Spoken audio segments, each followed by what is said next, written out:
Can we take anything from the King Power Stadium on Tuesday? Stay tuned to find out how I think the game pans out.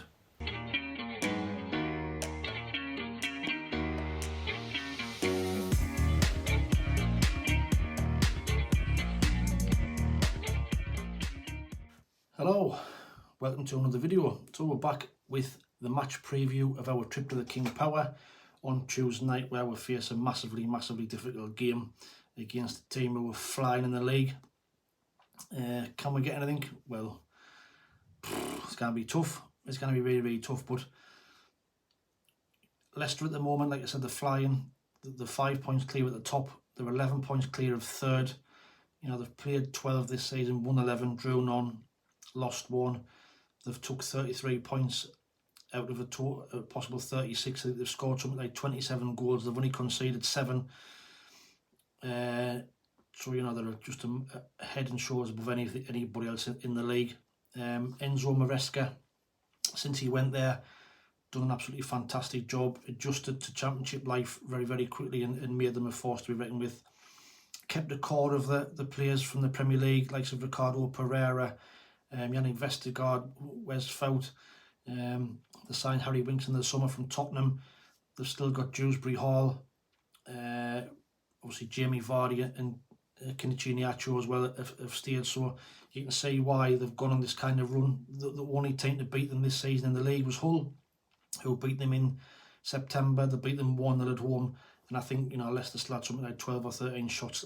That was just one of them games where they couldn't score. The only other team to beat them this season was Liverpool, who beat them 3-1 in the Carabao Cup.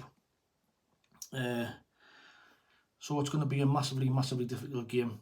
You know, if we go there and show the same type of attitude we showed on Saturday, we'll get tanked. Simple as. We weren't at the races at all at the weekend. You know, Tony Mowbray's comments after the game kind of didn't add up to me either. You know, I didn't kind of ring true. So a few things what he said. So he admitted we were below par, which was great and correct. You know, but then he kind of blamed Storm Babette that we had during the week, that the players couldn't train. Now, you know, that's the same kind of scenario that any other team was faced with. Surely they must have indoor facilities, so I'm not buying that. He also said the likes of Russian and Burstow only got back on Friday night, so that's why we went into the game with no strikers. Wanted to play players who were ready. So that was another one that didn't kind of ring true.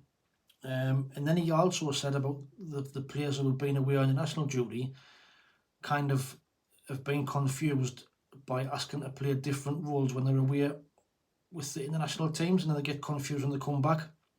So didn't kind of know what the kind of role was. Now, to me, that's bullshit. You know, surely it's the other way around. These players play Tony Mowbray's tactics 99% of the time. Then it's surely it will be hard for them to adjust to go away on international duty and adjust to what the manager wants in a 2-week period. So I'm not buying that either. Now, also going into the game without any strikers was really strange for me. You had the likes of Burstow, Russian, Dak and Amir on the bench. Now, Lewis Amir, I know he hasn't set the world alight, but for me, the only way he gets better is by playing him in games. You know, the kid only played the first 2 games of the season after doing well in pre-season. Took him out the side, and I know he hasn't done like he hasn't set the world alight, but now there's Burstow, yet he's still giving him a run on the side. So he had the perfect chance to play him here on Saturday if he thought Burstow and Russian weren't fit or weren't ready, but he chose to go in with no strikers. Now, if you're Lewis Amir, that just is another massive hit on your confidence.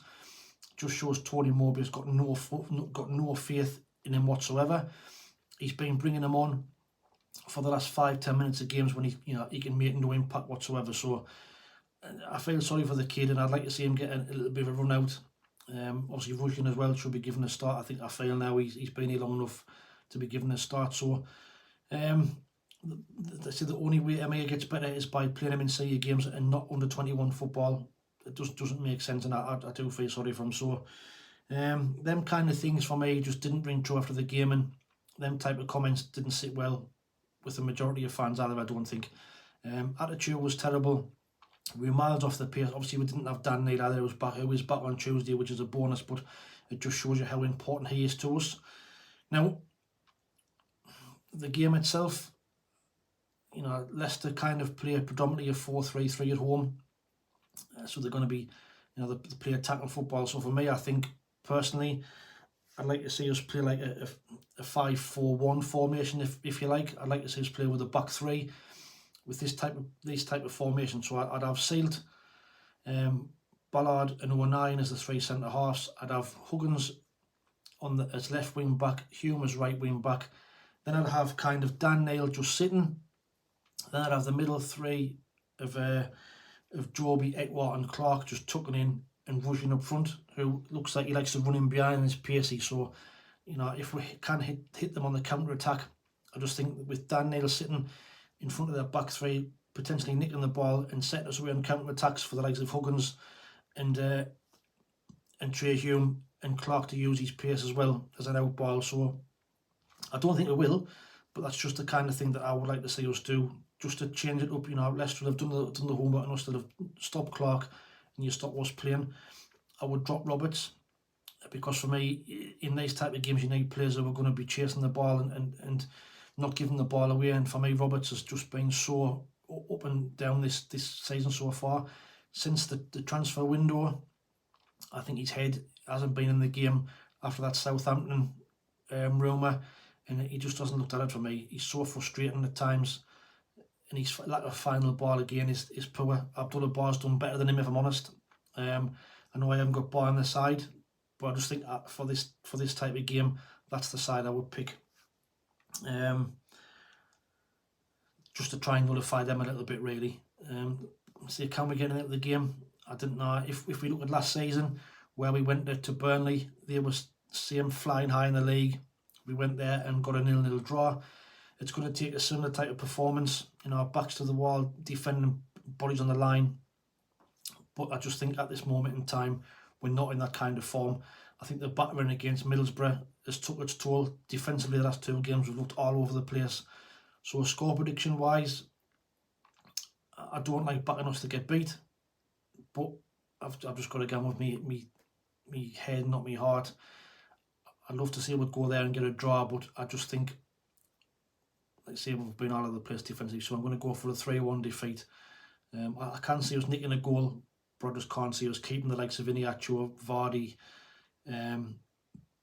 Mavididi, they're always been scoring goals for fun. So I just can't see us stopping them scoring more than one. So I'm going to go for a 3-1 defeat. You know, sorry if that doesn't ring true with the Sunderland fans, but like I say, I'll go with my heart, my head rather than my heart. But get your comments get your scoring in the comments below, because this is the chance to get on the leaderboard for the shirt at the end of the season. But don't forget, this is also the first of the 4 games for the competition to win the Real Madrid shirt that I'm running at the moment.